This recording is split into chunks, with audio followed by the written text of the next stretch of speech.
Hey Flosstube, Ashley here, Boogie Stitcher on YouTube, Shleezum on Instagram, just coming to you guys with a Mania update for the last 2 weeks, a May update and how Mania went for my first year participating, also the last 2-week update, and just a normal update.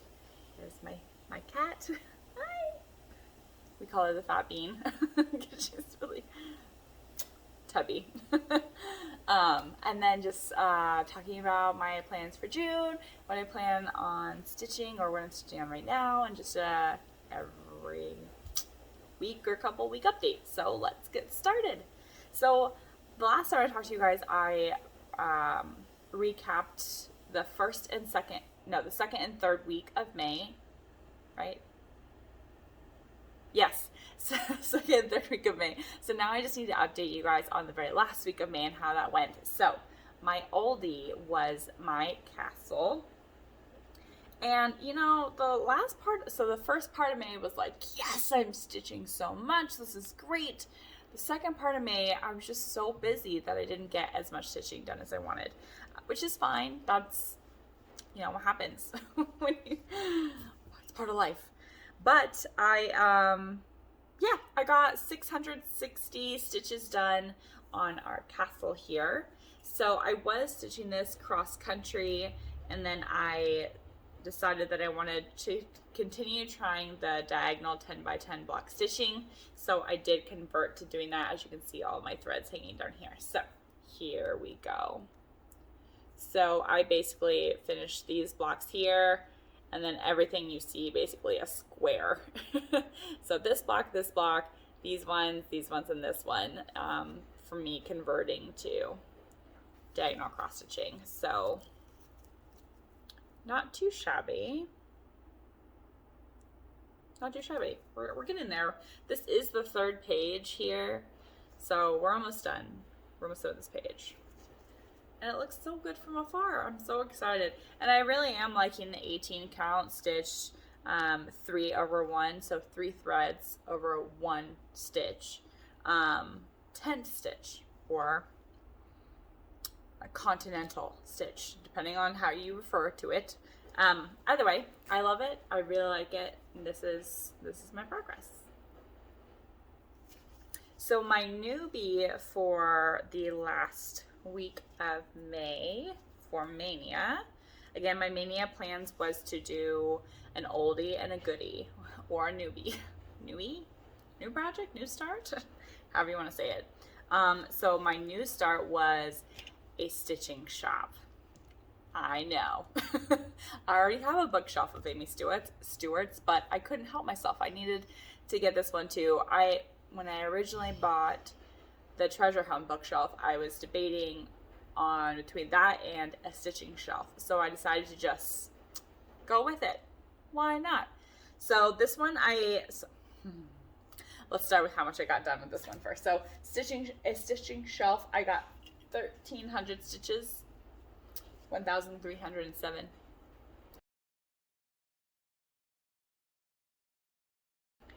And here's where I got to. This way? Yeah, this way.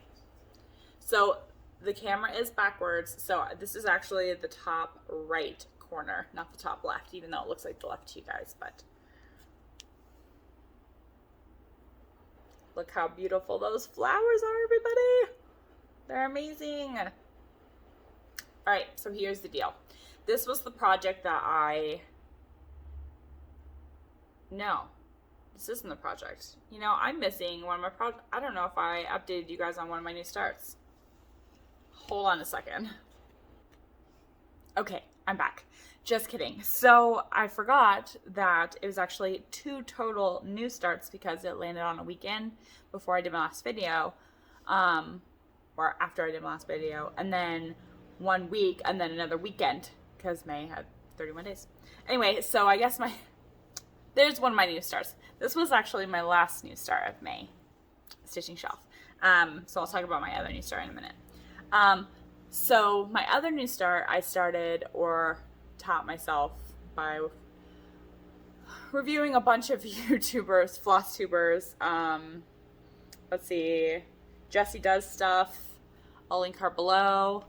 Teresa Little Stitcher. I think I've talked about this before. Anyway, I watched all their videos again to try and get myself to figure out how to do the 10 by 10 stitching.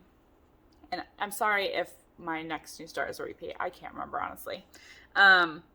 So anyway, I wanted to practice that on the other new start that I started. Okay, I practiced. I was kind of liking it. It was working out good. It's, for a cross-country stitcher, it's nice to be able to finish some of those stitches you normally skip. Like all of your hardcore confetti that only have 2 or 3 stitches worth on a page, and you're like, nah, I'll save those for later. And then I call them ninja stitches because they always end up getting lost, and then I always have to try and find them. Even though I'm using Powder Keeper on a 28 count, it's so hard to see some of those stitches. So yeah. So the diagonal 10 by 10 block stitching is really good to be able to just knock those out of the park. What I'm not a huge fan of is parking, just because it takes so long to thread your needle, start stitching, thread your needle, start stitching. And when I'm so used to cross-country stitching and just going, it's kind of a drag. I feel like I'm not getting quite as much done as fast because you lose some of that speed rethreading your needle so much. At the same time, I am doing some of those stitches that I would normally be skipping, which is why it's taking so long. So I guess it makes sense doing them as you go, and it also makes sense why it would seem or slow down my stitching a little, because I'm stitching those as I go instead of saving them all until the end. It has its pros and its cons. Am I going to continue stitching like that? I have no idea. Am I going to cross-country stitch or continue to do that since that's what I always do? I have no idea. So we'll just see how it goes. But anyway, so this one I started by doing regular diagonal stitching, not by the 10 by 10 blocks. And doing that, I didn't really like it. It makes your back really, really thick. So, no judging. There are no rules in cross stitching. One of my pants just fell off the counter. Gotta love the washer. So it makes the stitching so thick. So thick. Now I know this is a ton of confetti, like look at all the flowers and everything, but it's just so thick that I just wasn't really feeling it. I wasn't feeling it. So I decided to switch to the 10 by 10 blocks. Oh, there's my dog Daisy. Crazy Daisy. So I switched to the 10 by 10 blocks. So I started to do that, and then that parking really started to get to me. Still, I'm just like, I don't really want to park. I just want to get some stitching in. I haven't been stitching as much. I just need to get some stitching in. So I then switched to I just went down the column basically. There's like a half a column, which is only 5 stitches, and then and then another column. And I was like, doing the 10 by 10 blocks, you stitch down or to the side, depending on what is available. I was like, if all those threads are supposed to be carried down, I might as well just stitch all the way down. Just stitch the whole column down the page. So I'm going to attempt that and see how bad my column line is. Because I get column lines like no man's land. So we'll see. I'm just going to continue doing this until it's filled in, do the next one, and see if I get a column line. And if I do, then I'll just go back to cross country probably. Or try and do the 10 by 10 blocks. I'm not sure. By the way, this one was started on the diagonal. I then switched it to the 10 by 10 block. And then I switched it to just cross country down. Cross country is my name, man. I like it. But this is stitch 2/1 tent or continental 28 count, 2 strands over 1 square. And that's that. So this was actually my last start for me. So the one I didn't talk about, I don't think anyway, is actually, I didn't even write down my progress. I got a fair bit done though. let's see, 1, 2, 3, 4, 5, 6, 7, 8, 9, 10, 11, 12, 13, 14, 15, 16, 17, 18, 1900 stitches ish. So this one was really exciting for me. It was also the one that I first tried the 10 by 10 blocks. As you can see, everything is 10 by 10 blocks, but this is I don't know the name of it. So I've nicknamed this girl my book girl. I know that's terrible. I will insert a picture of the pattern right here.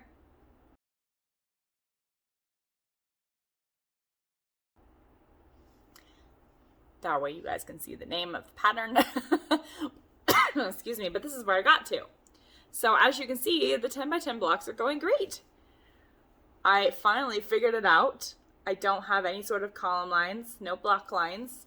And you can start to see the tip of the castle and her hair, and soon we'll get her little face over here on the horse. So this is great. I'm loving this so far. This is 2/1 tent or continental on 28 count, which is like a 28 count spike art. When I say 28 count, it's always spike art. And this is like a baby bluish color. But yeah, it's just, I love it. And this is started in the top left corner, just like everything else that I do. And as you can see, doing this, there was a fair bit of confetti in here. I'd say in between medium and a lot. Yeah. A medium and a lot. So the stitching is a little thick, but not quite as thick as the regular diagonal. So, yeah, I'm not sure. I don't know if it's just me and how I'm stitching or not. But this one, it's looking really good. It's looking really good. Okay, so that was all for Stitch Mania. We did it. We did it. I've never participated in Stitch Mania. I only just recently learned about it this year. When I got asked if I was doing it, I was like, I don't know. I don't know what it is. But then I researched it and I loved it and it was fun. So yeah, Stitch Mania recap. Did I meet all my goals? I didn't really set any goals other than during the week I would work on an oldie. During the weekend I would work on a newbie. Did I do that? Yes, I kept with that goal, minus 1/2 of a day. So, yeah, I did it. It was great. It felt good to get out some of my older patterns, and work on them. I love all of my patterns. Absolutely every single one. I mean, that's why I purchased them, right?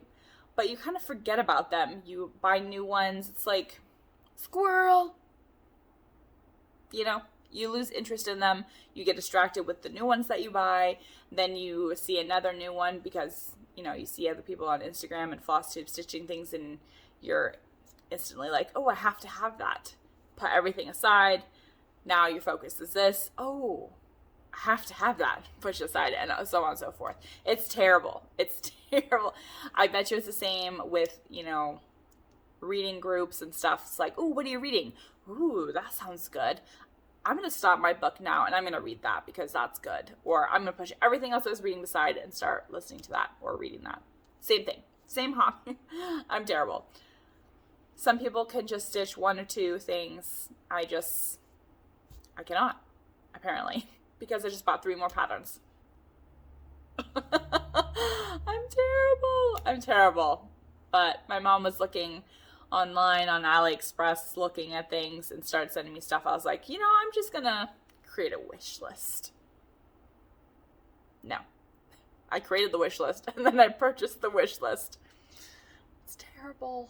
So I'll show you guys those when those come in. I got 3 new patterns. Can't have enough, right? Oh my gosh. My poor husband. Sorry. Yeah. But anyway, Stitch Mania went great. I loved it. I love seeing everyone else's progresses. I love seeing my progress. I loved it. It was good. What did I work on after? So the 1st of June, I brought back out D&D Girl, or technically called 20-sided dice fairy. And I love her. I love the 18 count because I can see it. The 28 count is just so tiny. I love 28 count because you can fit those really big projects on there without going and buying specialty fabric. But yeah, I love the 18 count. Three strands. So 3/1, 10 stitch. I absolutely love it. D&D Girl, I got 1,600 stitches in a matter of 2 days. It was great. I loved it. It was really nice to get back to what I wanted to stitch, and not have to feel obligated to do something else. So here's the deal. Okay. All of this is completely done. This is the corner. Top left corner. These are the jewels of her hair. Here's her bangs. Right here is her eyebrow. And right down here is her eye. We're so close to her face. I am so excited. I am so excited. And it was just flying. I was just loving stitching on this. Then my mom and I started talking about stamped kits. And I was like, I haven't touched my lion in a while. I should work on that. So now that's what I'm stitching now. But before I get to that, I wanted to show you guys these things. Okay. These are Bobbin huggers. Bobbin huggers. You can find them on Amazon. I got asked how you put these on, and I actually said the wrong thing. I'm so sorry. So how I got these to finally start working for me, because when I first got them, they weren't really working. So, quick little tutorial. I fold my fabric down diagonally, and then I fold it again. So I'm right-handed, so I hold my stuff like this, and so this is the part that I need out of my way, and just hanging down, so I could do this. And sometimes I have one over here too, which I would do the same thing. I would fold, and then I have it wrapped around like this. Oh, and here's the back of D&D Girl. This is cross country. So you can see here I was doing 10 stitch, and here I was actually always starting in the bottom left corner and going. So all this is half stitching. So you can see the difference. There's the lines, line, diagonal. Here it's a lot thicker because I was doing continental stitching. So anyway, sorry, distracted, told you. So I fold it, and then I fold it again, and here's where I messed up. This curly part right here actually wraps around the back, and this is the part that you see. For example, I'm going to take the end, I'm going to put it on the front, and I'm going to wrap the curly end around the back. That holds it. If you do it the other way, it does not hold it. And here's why it holds it, because if I turn this around, this curly part actually wraps around the back of your hoop. So yeah, it's not the strongest thing, but it's not going anywhere. So when I'm stitching, it holds it out of the way right here. And because I've had to scoot over, I've actually had to have another one over here too, or need to get another one. So that way it holds this part out of the way too. But now it's out of the way. Okay. So I had mentioned that I put the curly part on the top like this, but as you can see, it doesn't hold it. It just pops off. So it's actually the flat part on top, curly part around the back. That way it grabs the hoop. It does not go underneath the hoop. It just sits on the back, and that works out great. So if anyone was curious how the heck you get these things to work, because I was, but I just kind of played with it, and I was like, well, why is it working on this project and not the other one? Oh, because I had it backwards. So that's how you work it. What am I working on now? I'm working on my lion. So again, we started talking about the stamp kits, and I was like, I haven't touched this one in a while. I kind of feel like doing it. So then I was like, well, where should I start? And my mom's like, you should start on the face. I was like, are you sure? She's like, yeah. It's like, okay, well, you get to pick. So here we are. Where I left off last time is I did all of this top leaf. There's a little bit of blue, as you can see, background color, which is the 938. But all the leaf is done over here. And it's looking really good. So then I decided, okay, well now let's look at the face. So I started working on the actual lion. So I'm sorry, stamped kits are so hard to see progress on because they're so vivid. So I guess if this hurts your eyes, probably look away. But yeah, all the browns and the very light cream color is the lion. So yeah, I know it's so hard to see what I've actually done, but if you look for the brown colors and not the whites and pinks and blues, because those are the actual kit themselves. But that's what I did. And if you guys don't remember what this one looks like, it's this lion right here. So yeah, that's this is a couple days worth of progress. I'm gonna continue stitching on this today too. So there's that. What else have I done? I made another Q-snap cozy. So I currently have one that I have made quickly. That is about this thick. What is that? Maybe like 4 inches thick. It's not thick enough to hold all of my full coverage projects. I have way too much fabric to hold, so I needed something that was wider. So I made a wider one. As you can see, this is extremely wide for a Q-snap. Where did I put my Q-snap? For something like this. So, but this holds that excess fabric really good. And I love the pattern. It's super cheerful. Love it. What else have I done? Haven't stitched a lot, but apparently the last couple days I felt like sewing. So I learned that there is such thing as a bookcase or a book cover. I have made my own project bags. I need more. I had fabric to make more, but then I realized that there is bookcases or book sleeves or book covers, whatever you want to call them, and that you can use them for project bags.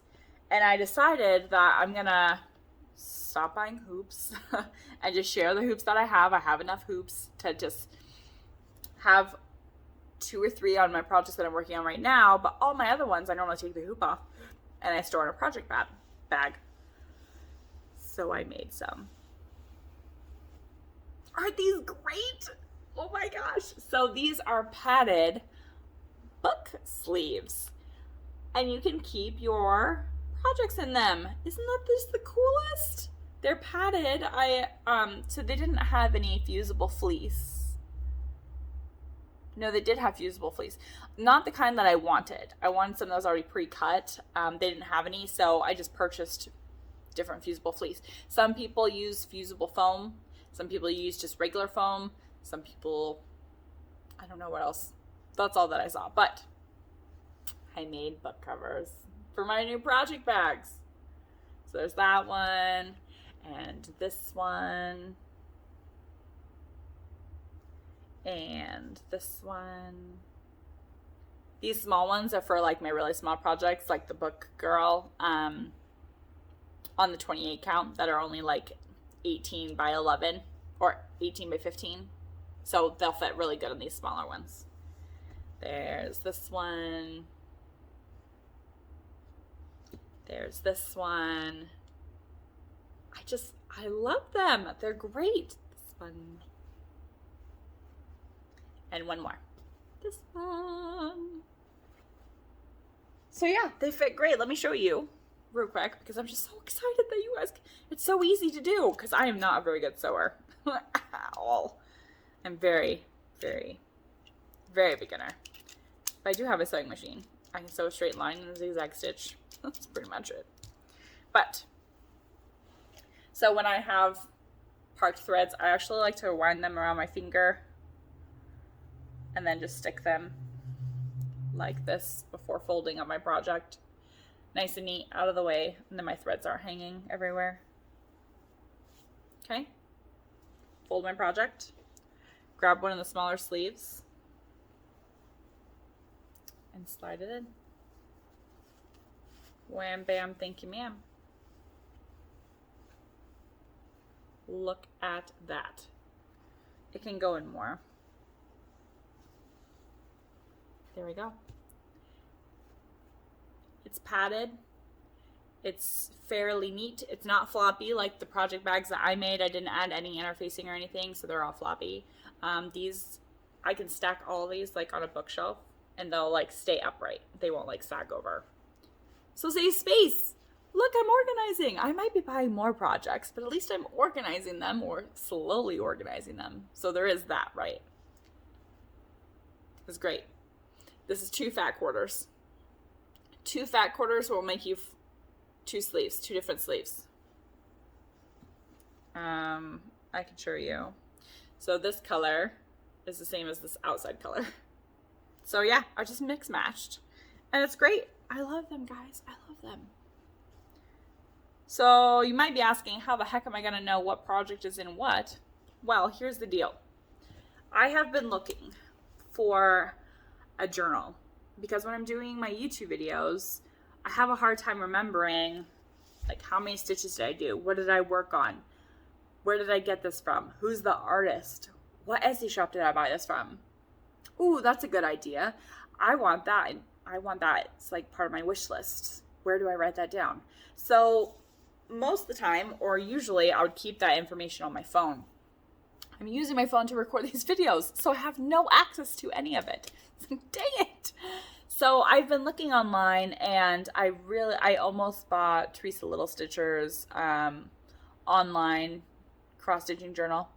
Well, not online, but it's like a downloadable program that you use with PDFs and stuff.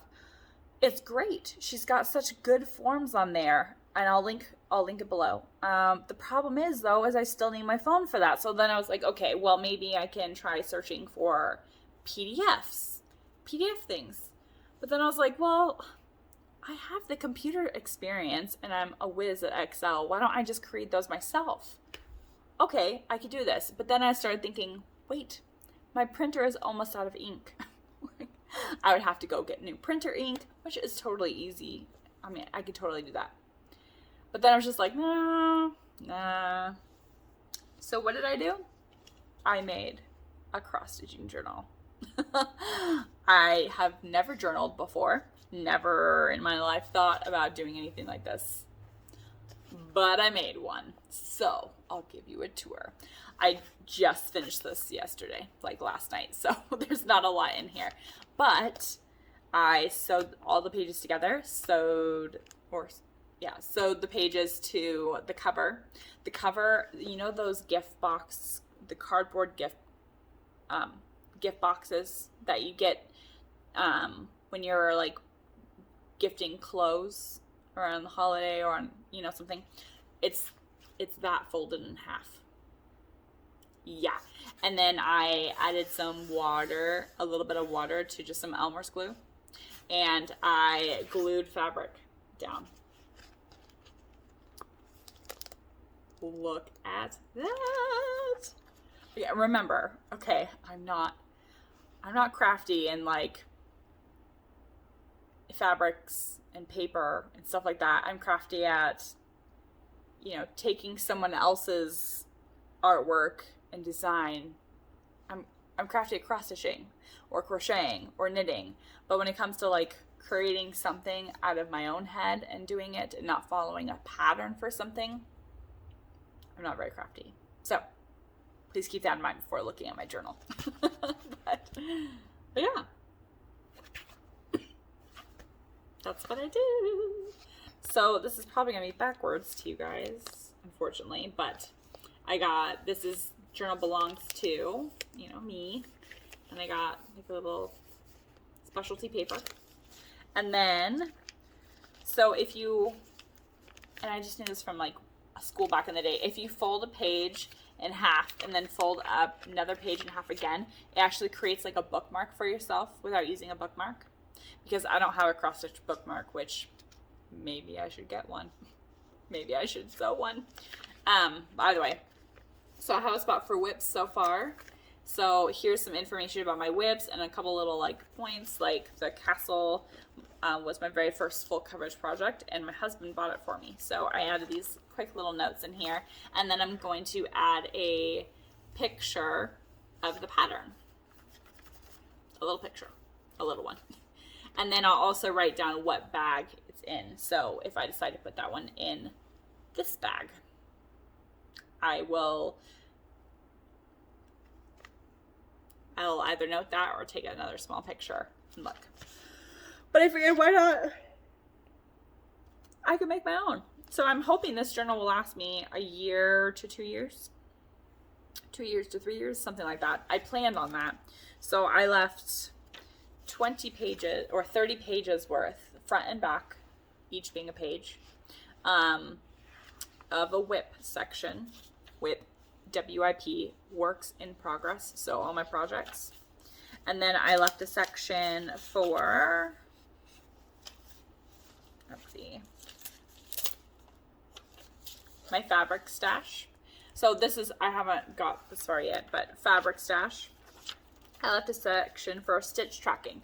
So one of the things I was not satisfied with looking at PDFs and things online is that I can't find a stitch tracker.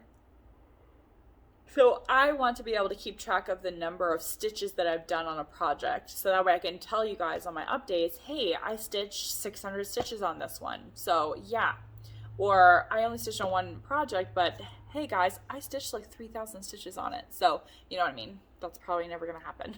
But it's not very often that I get to stitch that much on one project because I get too distracted. But you know what I mean? So yeah. So here it is. I just kind of drew lines in. I have each day of the month. And right now I have scribbled lightly in here, but I changed my mind. I'm actually going to write the number of stitches in here. And then I have the name of the project at the top. So this says lion. And then each day that I work on it, I will write in the number of stitches. And then after each month, I can total it up if I want to. Oh, so sorry. So I have that. And then I also have a monthly tracker where I just keep track of what I've stitched on so far that month. So that way I can, keep an eye on if I'm not working on something very often or not at all, or I haven't touched it in the entire time I've owned this journal, I can scrap it. I mean, all my patterns are PDFs anyway, so I would just basically unpick those stitches and use that fabric for something else, or I would turn it around and yeah, use that fabric for something else. So that's what this one is. I just have every month. I know it's backwards. I'm so sorry, guys, but it's just easier for me to be able to see. So far in June, I worked on D&D Girl, the Lion, and a stitching shelf. So I've written those in the month that I've worked on them. And then I have a spot for my wish list. I have a spot for stitching events if I ever decide to join in stitching events. A spot for any goals that I want to try. Like, I need to get this finished by December or, what have you. I have Flosstube or YouTube video ideas. Notes, comments, and thoughts. And that's it. So yeah, I made this journal. And I'm not gonna lie, I'm kind of proud. I'm excited. I'm excited to do this. Now I should be able to, now that we're in June and I'm gonna start working on this, I could quickly pull up my journal and be like, okay guys, so oh yeah, I stitched on this. Oh yeah, I totally forgot I stitched on that. I need to grab that for my video. Or, oh yeah, so-and-so said that they wanted me to do a video on this. I can do that. So if you don't have a journal, get one. Or make one. This was no problem at all. This was fabric that I had in my stash already. It was printer paper on the inside that I sewed into the book. Jeez Louise. So you can see I just sewed it in and tied it. And then I sewed it to the cardboard that I had. Glued some fabric on it to make it look somewhat pretty. And there you go. No one's going to look at it but me. So, it doesn't really matter. And it's just to keep my stuff in So yeah, so I've been busy, just not a lot of stitching. Just been too busy for stitching, unfortunately, which is sad. But anyway, I'll let you guys go because I'm just keep yawning in your face. I'm so sorry. I do these videos and I just start getting tired. I need more coffee, I guess. But yeah, I hope you all have a fabulous day. Stay cool if it's hot. Stay warm if it's cold. Hope you guys get some stitching time in. Have some fun with your family. Hope you all take care. And hopefully talk to you guys next week. If not, the week after next. Bye, guys.